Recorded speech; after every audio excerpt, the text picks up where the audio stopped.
Welcome to another exciting Finance Committee meeting where we look forward to talking with the Department of Parks and Rec. We have with us committee members Judy Deshay, Jamel Robinson, Alfredo Ballerin, Mike O'Brien. We are also joined by Common Council members Kathy Fahey, Sonia Frederick, Richard Conti, Joyce Love, Tom Hoey. I think that's DJ there. There he is. And Kelly Kimbrough. And we are joined by our staff, the incredible Danielle Gillespie, the amazing J.R. Pichardo, and the brilliant Michelle Andre. We also look forward to speaking with our Commissioner, Jonathan Jones. We have Justin Atlas here as well. And then I see Nick Riley representing Team Nick in a strong way. Oh, we've got two Nicks tonight. We are double power, Nick Riley and Nick Blaze. They're coming at us with some great information. I don't know if I said Richard Conti, but I'm saying him again if I said him before because he's so incredible. So I will hand it over to you, Commissioner Jones. And I see a wonderful Mary who is here as well. I don't know your last name, Mary, but welcome. Oh, and Councilmember Anane has also joined us. So Commissioner Jones, I turn it over to you. Great, thank you so much. Good evening to all the council members. I am joined here by Deputy Commissioner Justin Atlas for Recreation, as well as Deputy Commissioner for Youth and Workforce, Raphael Tucker, and our CFO, Mary Calica from Youth and Workforce. Before we start on the budget, I did want to provide a quick update on where rec is currently. Everyone knows that on March 13th, we had to shut our doors due to COVID-19 hitting our region. And that forced us to close our facilities, our centers, shifting work schedules, and a series of trainings. Additionally, we were unsure of what the summer will look like. Fortunately, we were able to meet the mayor's commitment to open up all of our pools, our spray pads. We did have summer day activities. They were not camps this year, but we had summer day activities for our children, as well as we had Play Streets, an innovative new start opportunity to reach the people in a way where in their neighborhood. Everything went without an incident. We did have one COVID scare at the Lincoln Park Pool on July 4th, but we were able to remain open because of the protocols that were put in place. So we're very fortunate in that respect. We were able to complete our capital projects with one still remaining, that's Franklin Park. Franklin Park was completed. Phillips Street Park, which we will move to the spring because of the weather. So Black Lives Matter Park is still being worked on. Kobe was completed, the first phase of that, and there's more that we're going to add to that park. And Franklin Park just got completed on Friday. So more to come on those ribbon cuttings later and next spring. But for the fall, on October 19th, Albany County Health Department gave us permission to open up our buildings with some modifications. Our community center programs will no longer be drop-in. You must register through our Rec Desk app. You can do that from your phone, from a computer, from an iPad. All of our gyms and centers will have capacity limits, and participants must register for a specific time slot. Swinburne this year will not host ice skating. We are mirroring what the county and what the state, what the state will be doing. Unsure of what the county will be doing in their facility, but the state as well will not be having ice skating. However, we will be using Swinburne Rink as a rental site for teams and the like, as well as our outdoor field rentals begin in late September.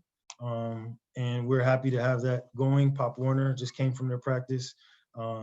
Everything is very positive there. So I know that COVID cases are going up in our region, unfortunately, and we are prepared in that situation if we go back to New York pause to bring recreation to our residents through our rec recorder. That was our public service access opportunity to do arts and crafts as well as some exercise classes there. And we're also going to be using social media as well in some other innovative things that I don't want to talk about right now because they're not confirmed, but all things that we're very excited about and continue to work with our partners.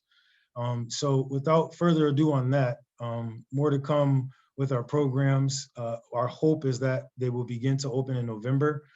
After the election, the week after the election, we'll do hopefully an orientation with our parents so that they can understand what we expect of them and of our young people as we did in the summer, and then have about 8 to 10 weeks of programming going through the holidays to end at the top of the year. So I'm gonna kick it to Justin, and Justin, if you wanna start with the budget, we'll go from there. Thank you, Commissioner Jones, and thank you everybody for having us tonight. One of the things, well, as Commissioner Jones said, we had a very interesting 2020, but from our metrics, fairly successful. As we get into the numbers, most things are going to be remaining the same. We weren't adding or moving anything too drastic. So we're going to go kind of through the budget book, what was proposed, put forth. On the administrative side of recreation, the only change that we had was a little bit of added onto our contracted services, as we were entertaining and are still entertaining the idea of possibly adding in or switching our software platform that we utilize to a more comprehensive one. Beyond that, there's no other change besides additionally Commissioner Jones' salary, which is split now between both departments, I believe 50-50 or more 50-50 than it was. But those are the only two changes from the administrative side of recreation. If we look into programs, this is where some of the bigger changes that have occurred in our recreation programs. We have 3 part-time director positions that we are transitioning to 2 full-time director positions. And we are working with the Civil Service Commission, Human Resources, to be able to make sure that everything works out well as those 3 part-time positions move to full-time positions.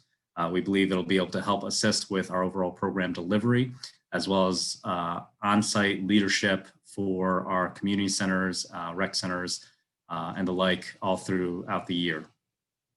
Additionally, one of our goals in 2020 was to be able to put a more emphasis and focus on programming in general.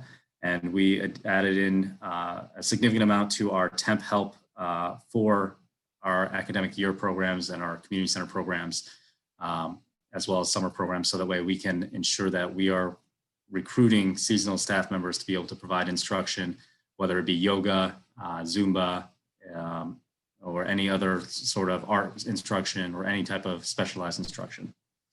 From there, in our operations division, not much changed at all. One thing of note is that the aquatics line, we were anticipating possibly starting construction with Lincoln Park Pool for the pool renovations. However, that may not take place. But as of right now, in the current budget, it reflects what we would anticipate if we were not operating Lincoln Park Pool this coming summer of 2021. Other than that, the budget remains fairly the same across. We did add in uniforms line from last year, would probably be the only other significant difference, but not necessarily a significant amount overall. One last note is that the Albany plan, or the Summer Youth Employment Division, which was in the Albany Recreation Programs department line, is now fully independent with Youth and Workforce Services, as it reflects a more accurate way of accounting for Youth and Workforce Services program, the wonderful program of summer youth employees. But other than that, that is the operating budget. One thing we did this past year, we worked diligently with Nick Briley on being able to create a capital reserve account instead of bonding for funds for our capital projects, so that way we're not paying interest on these funds or on these projects. And we were able to calculate out, on average, we spend about $400,000 a year on capital projects, which are that we can anticipate spending on a yearly basis, be it playgrounds, resurfacing, spray pads. So we now have a schedule as opposed to all of this coming at once. We're going to be replacing on a regular schedule so that we can budget and manage our finances better going forward.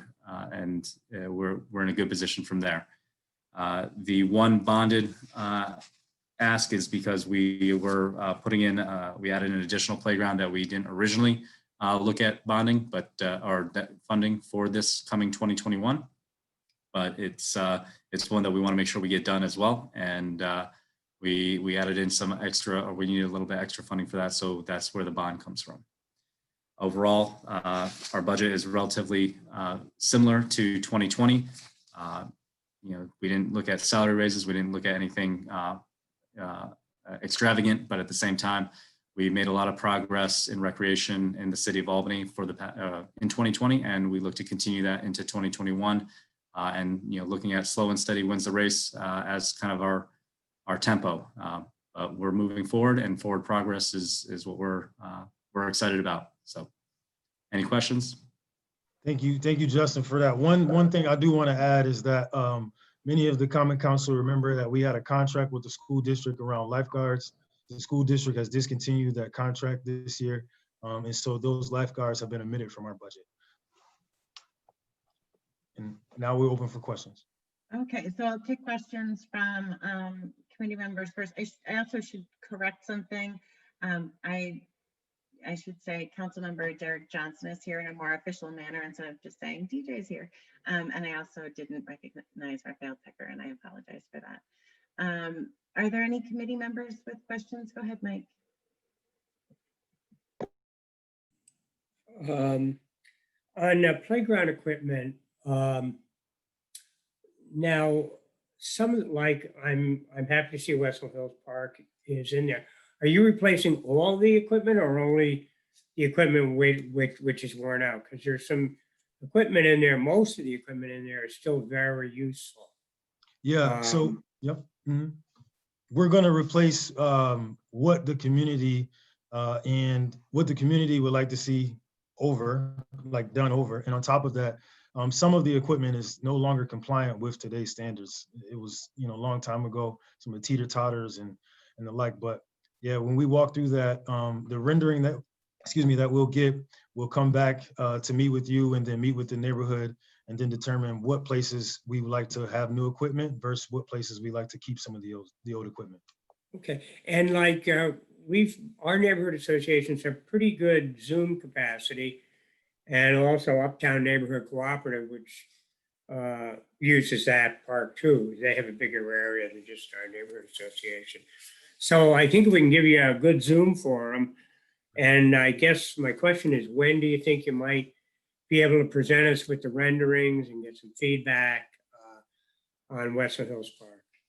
I'm unsure on a timetable. We did have a meeting with the designer. I think that was like less than a month ago on site with DGS, and she's putting together all the renderings for all of the parks. She'll get it back to us. We'll look it over, and then from there we'll start the schedule out. My hope is we can do this maybe at the top of the year, in January, but I'm unsure.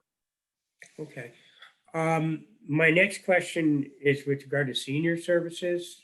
Can I ask that question now? Yeah. I know Joyce and I have had a lot of discussions with you over the past year, and COVID delayed that, of course. Right. But my understanding from our last discussion is that you are looking at starting a new senior program at the Arbor Hill Community Center, a cooking class, and I think it's going to be in cooperation with Colony Senior Services. They're going to give some assistance in doing that, but the school district is the one who owns the Arbor Hill Community Center, and they've given the clearance. I guess you had to make a few kitchen repairs before that implements. So I'm looking at your budget, and I know your contracted services are going up, but my impression from what Justin said is that's because of something other than new senior services. And when Faye Andrews was here with us a week or so ago, I asked her if some of her money was going to go through you to senior services, and she said yes. And I was wondering if you could fill us in on when you think the new senior program at Arbor Hill is going to open, how it's being funded through community development money. And my big question too is I think it's great we're starting, but can we grow that program? I know you had in our meeting said you were also looking at maybe the JCC, but that became impractical because the JCC is now space consumed by supplementing school programs. But, and the Elks Club never got back to us. But I was hoping that maybe you could scout out some other locations, maybe an Uptown location, in addition to the Arbor Hill location. And then my final question, which I will ask, and I'll let you ask him, why is your salary decreasing by $9,000? Yeah. Well, I'm going to start with the salary question first, the easy answer there. My salary from since I started 7 years ago was not equally split between the departments. I spend my time between those departments. And as our federal finances have gone up because of participation, it's allowed me to shift some of the city funds to that line. And so I'm not losing any money, and I appreciate you thinking about me and my family. I do appreciate that, but I'm not losing anything. But this allows us to retain our staff. It's also allowed us over the last few years to bring some increases to staff that were underpaid. And so you'll see my salary in the youth and workforce budget. If you add them together, I'm at the commissioner level. Okay, because if anything, you've taken on additional duties. Yeah, From the way I see it. I'm very blessed. Okay, so then my other question was expanding senior services. What do you Yes. think is going to happen for 2021 and maybe into the future? So I think that program, you're right. We will have to blend funds with phase support and with our city contract money. We will be working with the Colony Senior Services. That has been established, but we're gonna need to wait until next year to start that program because the kitchen modifications have yet to be made. And if they don't get made, then we'll have to figure out how we can make them in order to get the program running. But for right now, that's where our discussions have been. Everyone seems to be on board. Colony Senior Services have been supportive. Faye's been supportive. And you and Councilwoman Love have been great to work with. The other pieces, I don't want to forget, we were right about to start water yoga for seniors. And that was with the Center for Disability and COVID hit, and we weren't able to do that. So our hope is to have those two programs in addition to Zumba and yoga for our seniors in 2021. Okay, one follow-up question on the cooking class and the kitchen repairs that may need to be done. Can Colony Senior Services, under all of their grant funding, maybe use one of their buses to bring people from Arbor Hill up to Colony until the kitchen gets fixed in whatever manner it has to be fixed up? Yeah, I'm not sure. We hadn't had a discussion about that as of yet. But that's something that I definitely want to talk to them about. I know they had some programming things that they were working on their own. And then transportation with COVID has been in question a little bit in general. So we're going to work that out. Hopefully right before we start the program. And we may need a bus because the opportunity to serve our seniors, the kitchen, because of the COVID restrictions, would only allow about 4 people in at a time. And so if we were to get 20 seniors, we would have to have shifts and sessions and rotation. Oh, okay, and is there money identified already to repair the kitchen to bring it up to where you can use it? There's some money available, but we're gonna have to look at, blended funds and try to figure out what a dollar amount can be that either we can't support or some private industry, is looking to support. There's a lot of interest from other folks that want to help us do this. And so we just haven't finished all those conversations on the dollars and cents yet.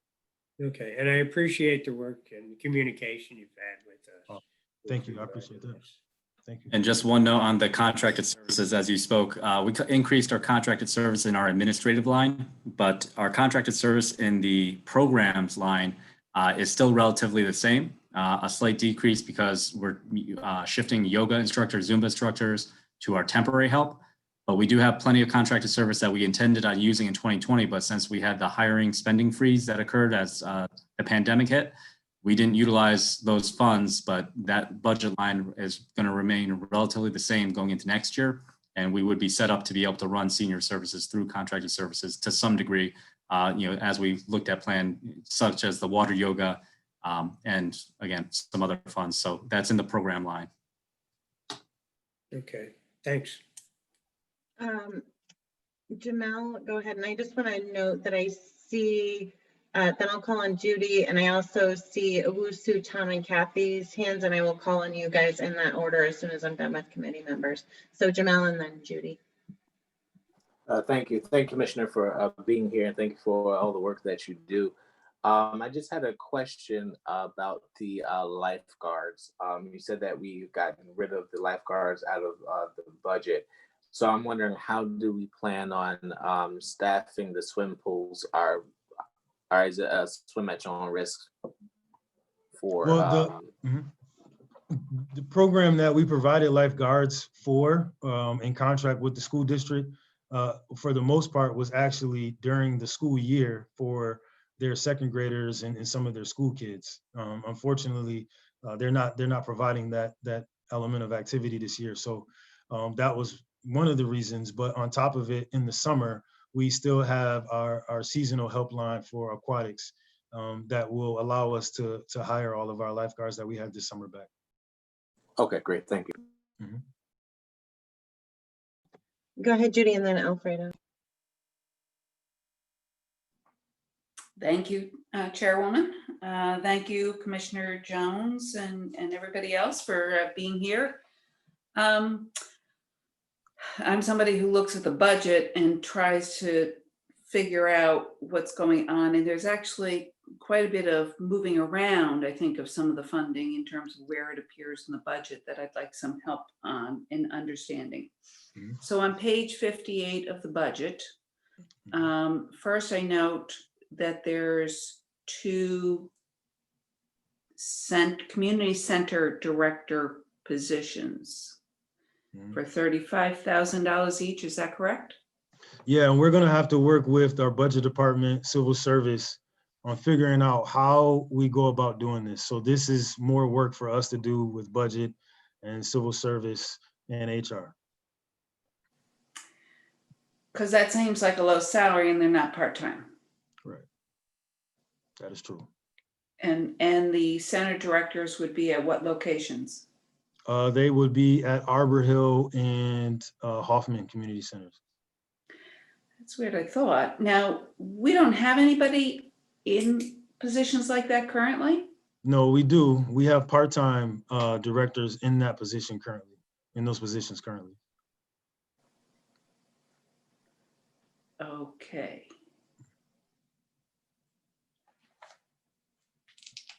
All right. I just want to get that notation in my book. And then summer help. So in the 2020 adopted budget, we had over $800,000 there. Where's that gone? Because that summer help line is actually the funds that you supply for the summer youth employment program. So that is now in the youth and workforce services budget. It's out of the recreation line, and it's now in the right department where it's serviced, where it's managed. So is that included in the $1 million on page 60? Page 60.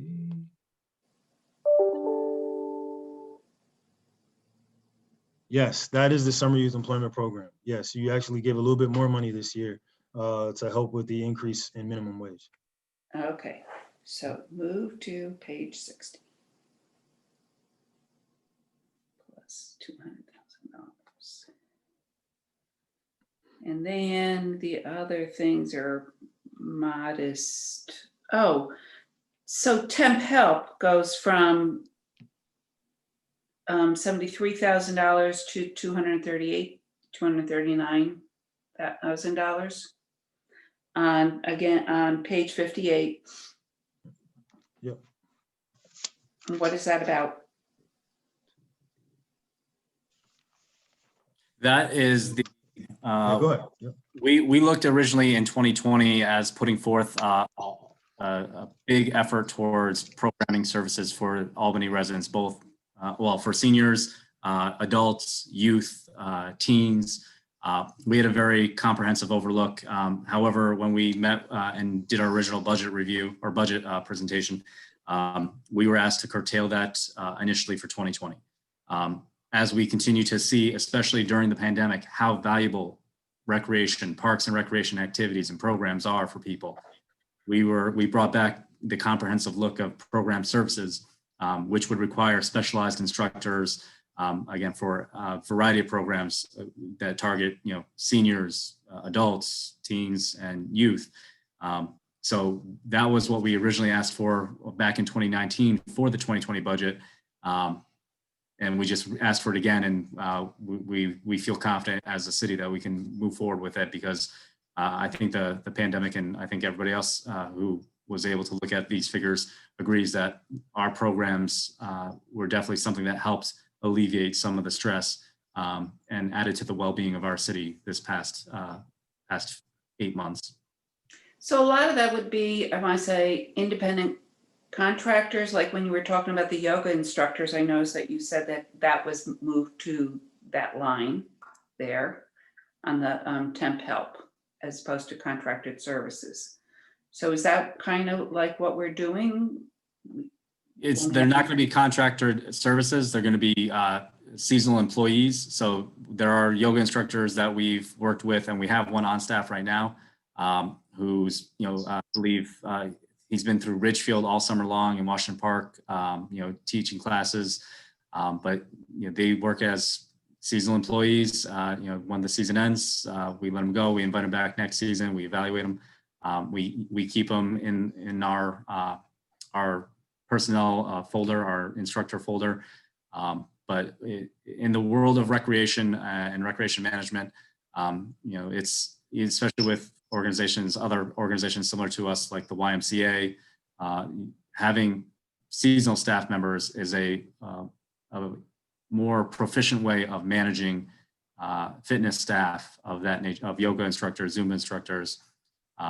So we're moving towards that model of hiring them on a temporary help basis, and then having them for certain seasons, as well as instructors for arts and crafts, bingo, leaders who might be doing a bingo program for seniors. So it gives us a little bit more latitude, as well as sets us up to be able to have that versatility with recruiting individuals for what might be a few weeks or an entire season. So I definitely welcome there being more programming, and you're having the funding to do more programming.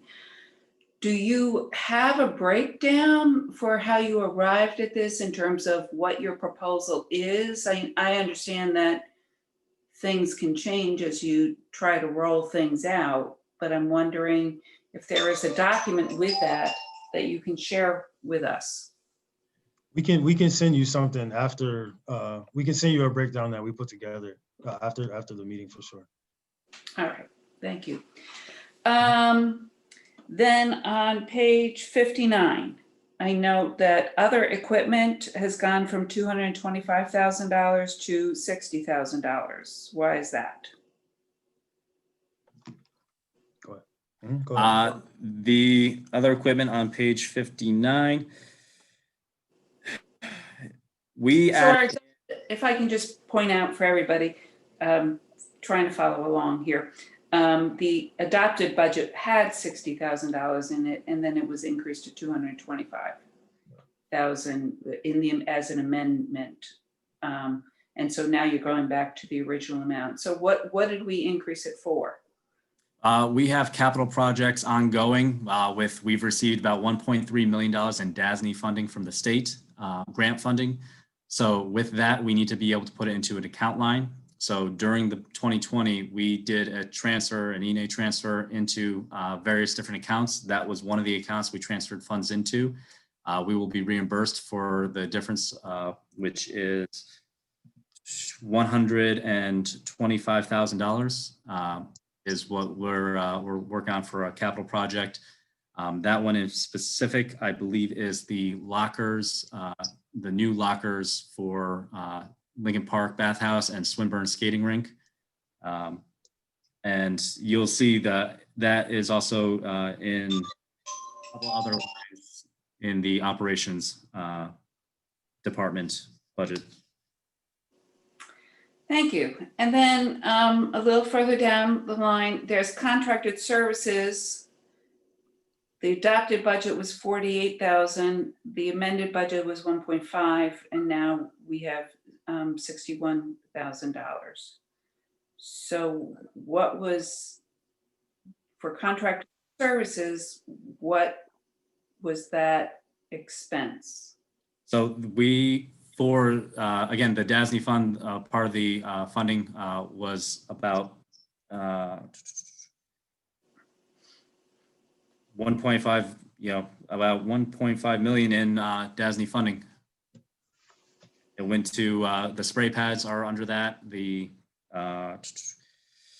Lincoln Park Pool Master Plan is under that, which is not the DASNY funding, but another funding grant from, I believe, the state as well. That is a about $375,000 project. The DASNY funding, 1.3 million. But all that contracted services, that add-on was the all those capital projects that we put in. Thank you. That's very helpful also. And then finally, on the Albany plan, I noticed that revenues are expected to go from $401,000 to $528,000. And it's not a huge increase, but it is a, $125,000 basically increase. Yeah, Why that can't- is, yep, that is a reflection of the TANF funds being mirrored that to minimum wage. So this year we didn't expect to get all of our funds, and we did. And so with minimum wage going up yet again, we expect to get that much in TANF funds. Unsure if that will be exact, but hopefully we do. Thanks very much. That's all my questions at this point. No problem. Alfredo?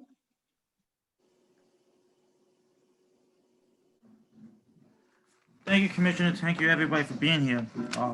Two things. One, I think when they do the budget again, and I don't know if one of the Knicks can look at this in the future, since we're looking at, recreations and workforce development, if they were closer together in the budget, it may be a little easier to sift back and forth. One question I had for our recreational staff is, since we've had to go, we've had to let go of a lot of, not let go, but stop a lot of our in-person activities.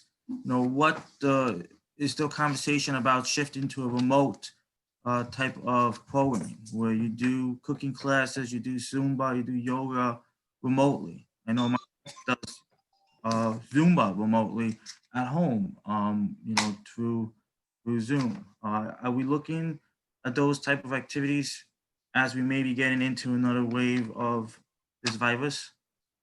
Yes, we are. Earlier in the year, we had Rec Recorder. We also had our Zumba instructor and our senior fitness instructor record their classes. And there's also arts and crafts for parents to do things with their kids. Looking forward to doing that again. But we're looking forward to doing it again, but hope that we can stay in person. It's very challenging, as well as using public access TV with special events and cultural affairs. I'll say this, I'm an old, like I said before, I'm an old school and old fashioned person in technology.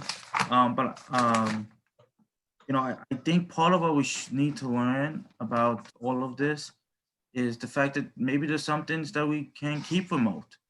I'm sure there's a population that we're reaching that may not have had the opportunity to, go to a yoga in the park, but will, tap into those videos that we do remotely. So, just for us to be thinking, as, we get out of this, that there's some things we can keep. There are some things we can keep that, may allow us to create more services for our residents. So just something to think about. Yeah, I agree. Quite frankly, we hope to have both, have some in-person things and offer things on public access TV and online. That's why our budget focusing on program hopes to expand in that regard. But I think one of the biggest challenges for us is going to be looking at what the people want. You know, Zumba and yoga is great, but we heard a lot about pickleball. It's hard to do that on TV. It's actually impossible. And some of the other sports that people are asking for, it's going to be very difficult for us to do that without being in person.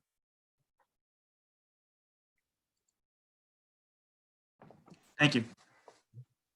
And next time we go, I just want to, if I could just reiterate Alfredo's request that if it's at all possible to have recreation and youth and workforce services together in the budget book, since we look at them as a unit, just for the future, that would make all of our lives a lot easier.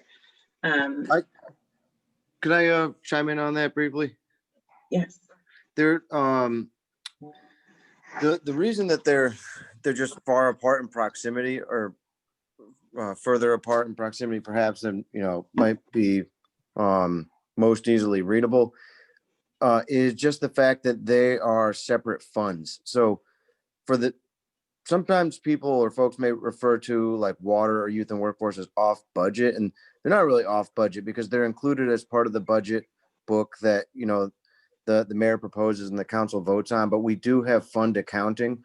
We have a general fund, a water fund, and then youth and workforce is its own fund. And the reason why the summer youth employment program is not included in that fund, although we broke it out from rec this year, is because that's still the general fund portion of our obligation to that program. And that used to be called the Albany Plan. And on our chart of accounts, without getting too technical, that rolled up into recreation. So we separated that, and that is in proximity to rec, but youth and workforce is further away just because of we didn't want to commingle funds for the purpose of the layout of the book. So I don't think any of us want you to commingle funds. We just want them closer together. I totally understand separating the two and having separate budget pieces, but if just in the book, they could be closer. Like, you don't have to do anything with funds. It's just moving paper.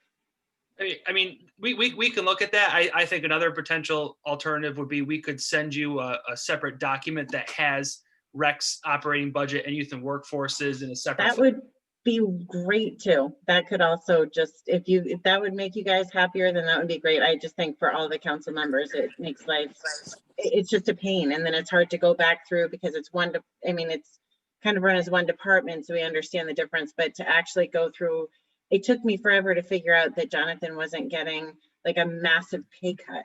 And then I was like, oh, right. So it just, anyway, I'm sorry, Tom, go ahead. Yeah, I'm trying to eat. That's why you see the top of my head.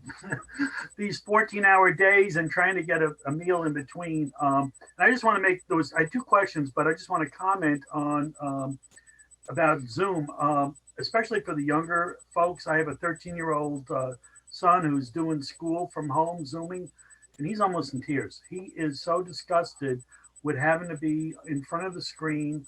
He wants to go back to school in person, and it's tough. And what do you tell a kid? So a lot of us, especially adults, have the Zoom fatigue, I guess is the term I've heard used. So just keep that in mind. I know some stuff, yeah, maybe in the future we can go to, but boy, I can't wait till the Zoom's over. My two big questions, not big, but the cost of materials has skyrocketed. I was in Home Depot a few days ago, and a 2x4 is $7 now.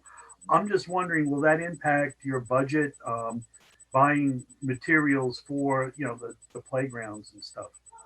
Yeah, fortunately, our city is a part of that best value contract with U.S. Communities, so that gives us some buying power leverage. We may see some increases. We saw some increase this year on metal, but I don't think we will see what a regular consumer would see at a Home Depot. Luckily, this year, where we've had some savings, we've partnered with DGS, and they've helped us demo a lot of the playground equipment where previously we had to contract that out. So where there is going to be some increases, we're going to work with partners to find some opportunities to, create some, basically some cost savings there. Okay, good news. And then my second question, if I don't ask it, my neighborhood association president will be all over me. We'd like to get a spray pad up at Luanello Park. I just want to know what the procedure to apply, whether it's this year or next year or whenever. What's the best way to ask for that? Well, you did. So great. That's a good thing. That's one good thing. But I will say that, for us in that park, we've talked about this previously, is that the space needed for a spray pad, as well as the flooding that you get on the basketball court, we've got to see how we work that out first. But yeah, we know you want it, and we want it for you as well. Okay, thank you. No problem.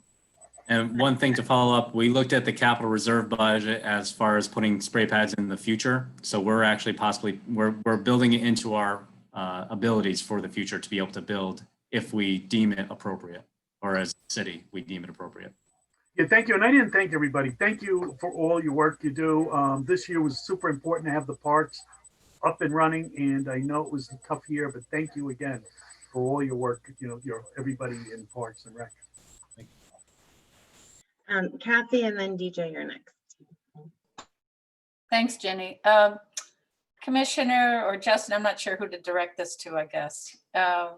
Just some comments about programming.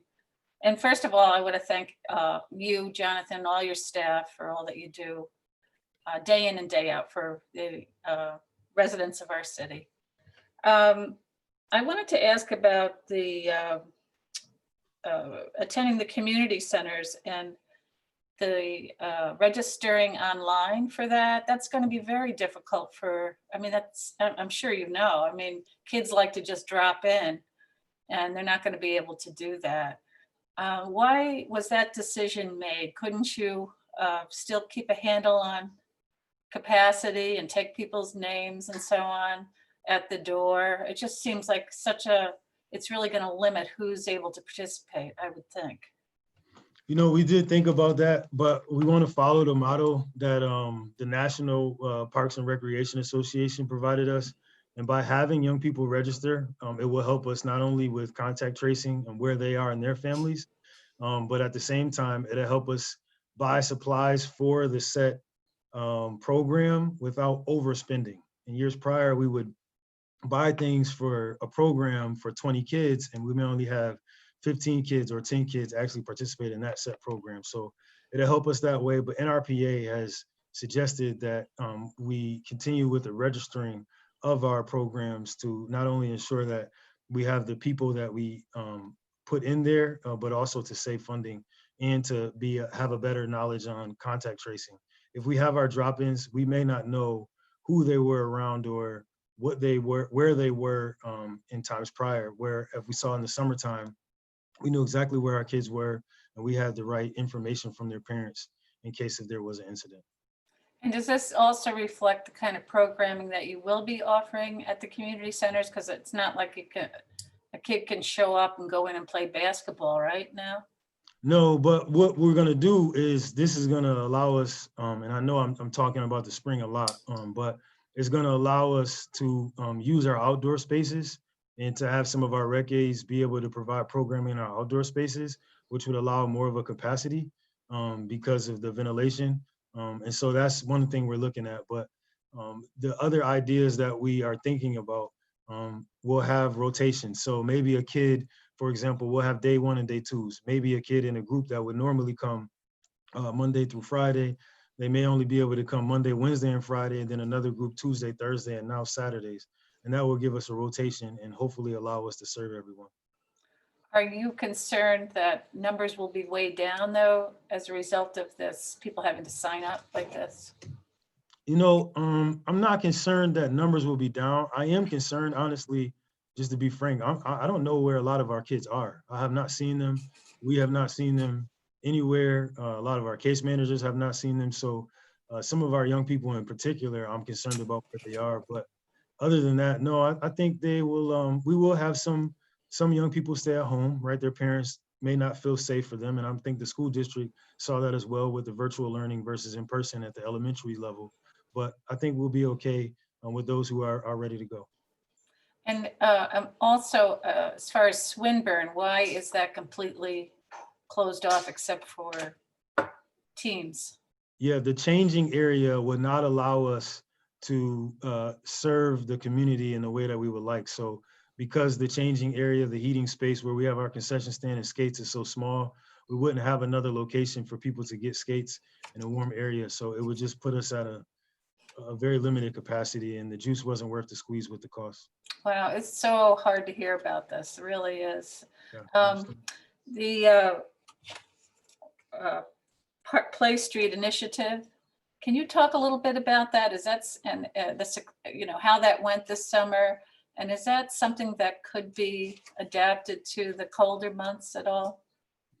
It can be adapted to the colder months. You know, we wanted to do that. I know the Hoffman was one of the areas, and to our councilwoman here, I know she really wanted that and pushed it.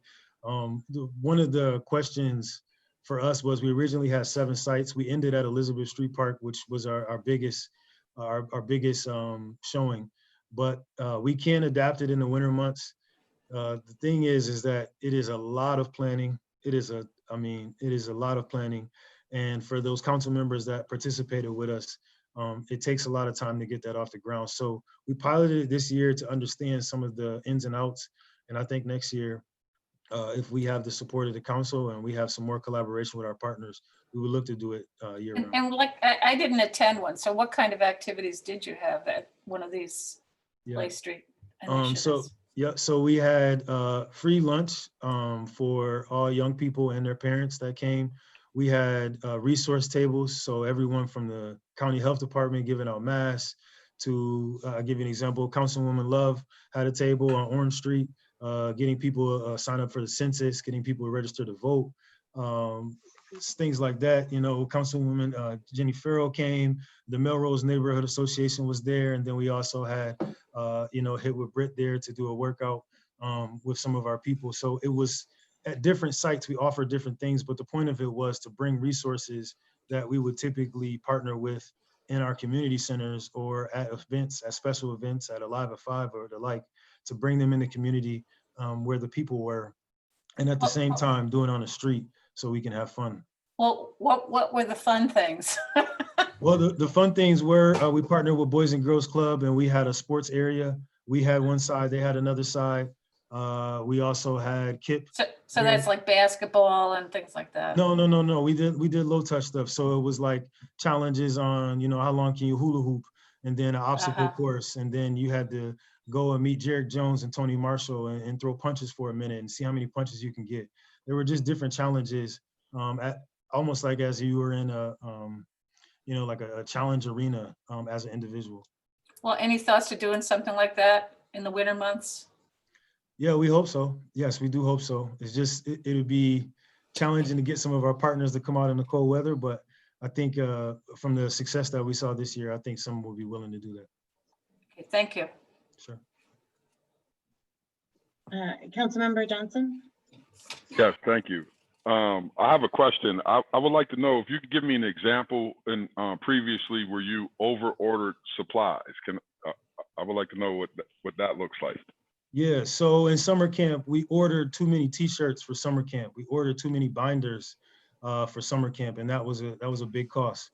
And so we wouldn't have to do that this year with knowing where our registration is. My next question was, I thought I heard, and if you answer this, I apologize because I jumped in and out, but I thought I heard something in the effect of two part-time positions being turned into full-time positions. Yes. Could you speak to that?